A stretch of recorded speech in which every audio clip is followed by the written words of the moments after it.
Hey everybody, what's up? Welcome back to another episode of Paul's Workshop. We're going to be looking at a few different items that we picked up, some from Goodwill and a couple of good deals, something from eBay, so stick around. Okay, longtime viewers of the show might remember Buddy's Small Lots. We picked up the Einhell drill there, and they went out of business a few months back, and in their place, they put a Goodwill. And these are the things that we picked up today at the Goodwill. So let's check it out. First, we have this flashlight, which looks like a well-made flashlight. We're kind of hoping it was like a USA made or something. Here's the price tag, $2.99, and the tag is covering any possible information on the bottom.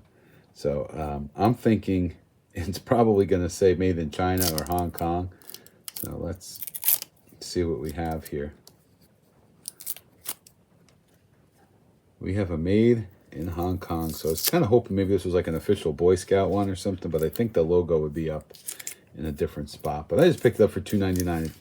Right now it's not turning on, but we're going to check it out and see, put some batteries in it and see how it works, or if it works even.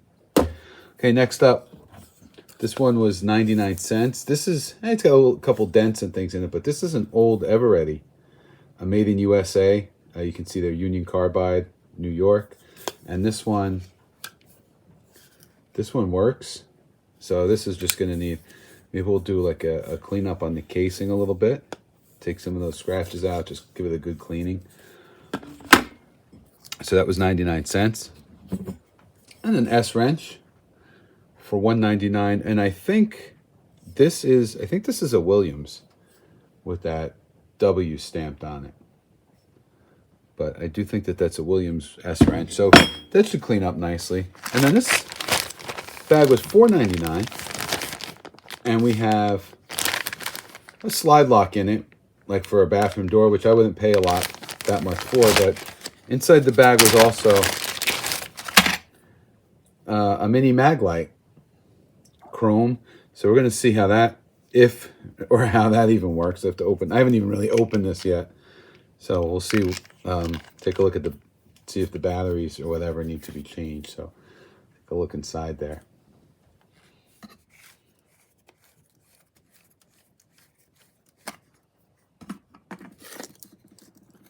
All right, we got a couple of Duracells that, let's see, we're good up until March 2005.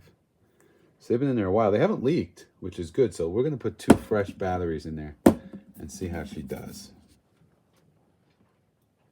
Now here we have, I had to go actually wash my hands because those old batteries had a little scent to them.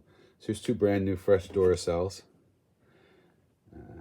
I think we got to clean out the inside of that case before we put anything in there.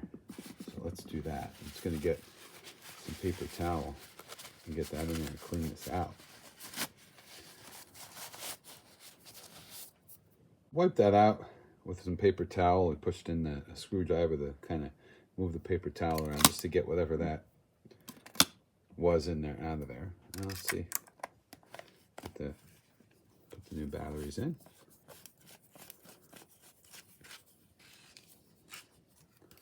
See if it works. Yeah. So turn the light off here. So it works. A little dim though, so I'm thinking if we, is it dim? Could just be the way it looks in the camera. And this one turns off. And it has a push button on there too, which I'm guessing is for signaling, which doesn't really seem to work. So let's give this a clean up. If you look closely here, you can see there's some corrosion on this. So what I'm going to do is just take this fine steel wool and just get that corrosion off, and then we'll go over it again with some of that contact cleaner. Now let's give it a squirt on both sides. Get our towel in here.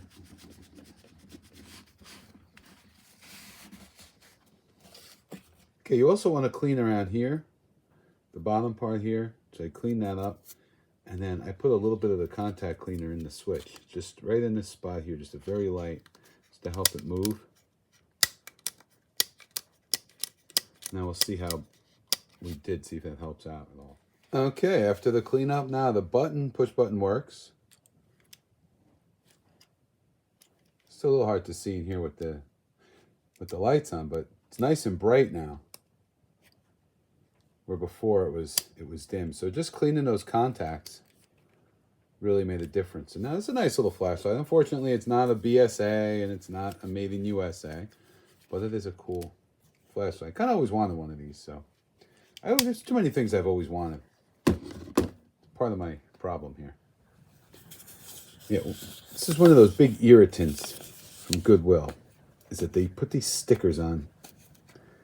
And I guess they don't want you swapping stickers and stuff, so they got these stickers that leave, like, they fall apart. They should take them off. And they leave residue behind. And it's really annoying. So I'm going to have to probably use a little heat on this to soften it and get that off. All right, so we're getting that terrible adhesive off using some WD-40. I don't even know where this can came from. It doesn't really work.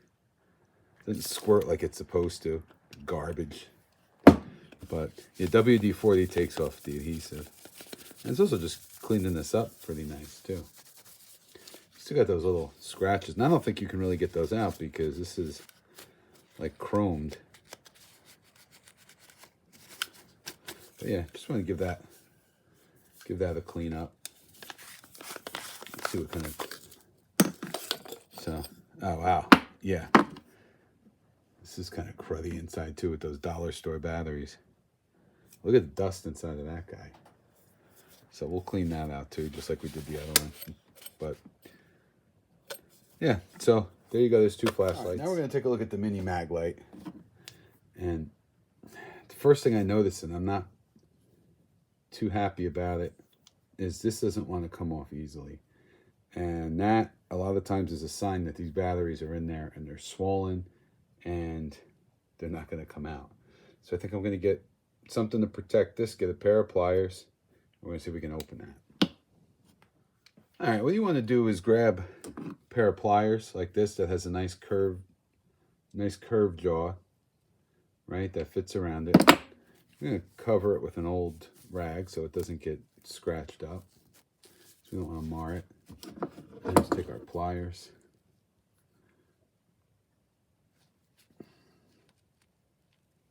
I think we got it.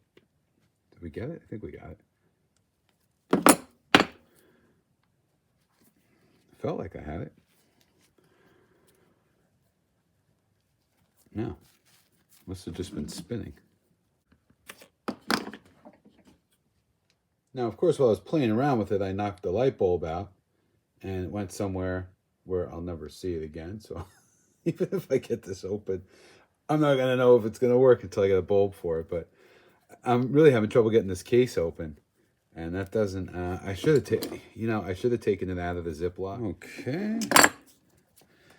And we're going to we don't want to crush it because, we don't want to crush it in the vise. We just want to try to snug it so we can try to spin this thing off. Get another rag there to protect that.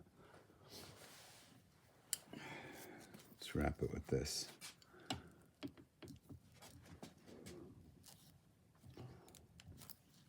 Dang thing is spinning in the vise. All right, so we're left with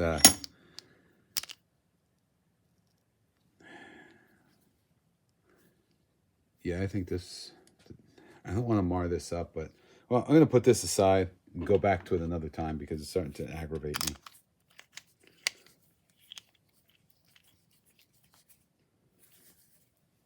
Check out these Duralast, the Hybrid Shield. I think they're composite ratchets.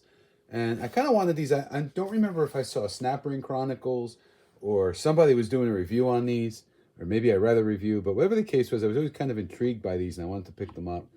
But they were just a little bit more than I was willing to spend. Well, about a week ago, I was in AutoZone. Or I wasn't even in AutoZone. I was just kind of scrolling through something, and this one popped up for 50% off. And I said, man, let me see if the other one is 50% off. And it turns out this one was like 30% off. So the two of them together was under $30.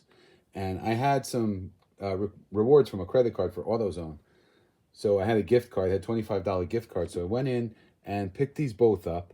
This is the 5107, the 3/8 inch drive, 90 tooth. And this is the 5106, which is the hybrid drive, the 1/4 inch drive. So let's see how these things look. I'm going to take this one out of the package here.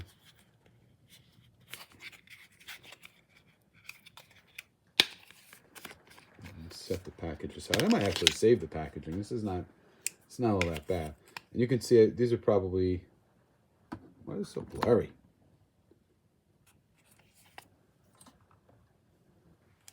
These are made in China, of course. Okay. So let's take a look. You got your, try to get this thing to focus a little bit better so you can get a look at that. There's the back side. This switches, I mean, it's very smooth. I almost want to see what they look like inside, but that's not my thing. The tear down of the ratchets isn't my thing. So, but it's got a nice handle, fits comfortably in the hand. This is molded in. So, can't wait to really give that a try. And then here's the 1/4 inch. So you get to see what the package looks like, made in China. But same kind of handle look. And so just listen to the, you can hear the rain outside. We're having terrible rain, but listen. So there, take a look. If you're interested in those, look around at your local AutoZone, and maybe you'll find the Duralast Ratchets at clearance price. The other day I was working on one of my slot machines, and those parts, of course, are all metric. And there was a nut inside the hopper that I was working on that you really couldn't get to any other way than using like a nut driver. And I didn't have a set of metric nut drivers. And I saw these on eBay, and I want to say they were about $13. And well, let's take a look. I mean, they have these nice, I like the red and clear acetate handles. They're hollow shaft, so you can get, you know, all the way in there. I think they're of decent quality for what you're going to do, probably along the lines of Harbor Freight quality. Only complaint about them is they're not really well marked. So you can see they marked them right up here, but there's no markings on the handle as for what size.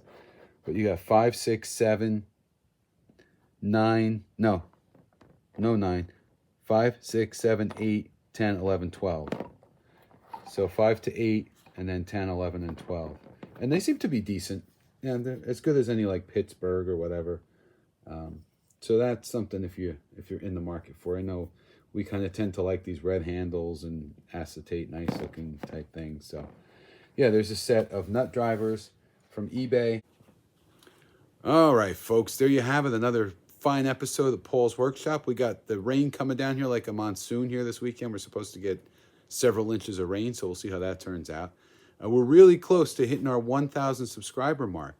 So if you could share us with your friends. If you haven't subscribed, click the subscribe button. We really like to hit 1,000 subs. Maybe we could start making a couple cents on these videos and put it towards doing more reviews.